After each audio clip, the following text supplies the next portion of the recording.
Au siège de Handicap International, l'heure est au bilan. Un mois après le séisme, l'ONG a pu évaluer l'étendue des dégâts.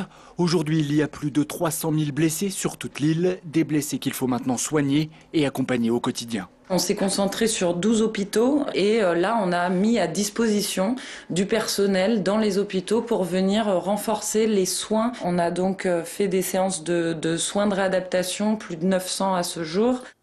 Sur place, 250 personnes travaillent pour Handicap International. Parmi eux, de nombreux kinésithérapeutes et ergothérapeutes prennent en charge toutes les victimes amputées à la suite du séisme.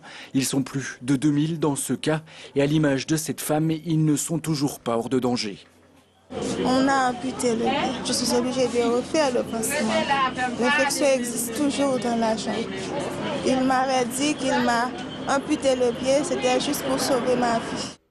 À Lyon, l'ONG prépare donc le suivi de tous les patients amputés. 400 prothèses devraient être envoyées sur place dans les mois à venir et chaque patient sera suivi personnellement.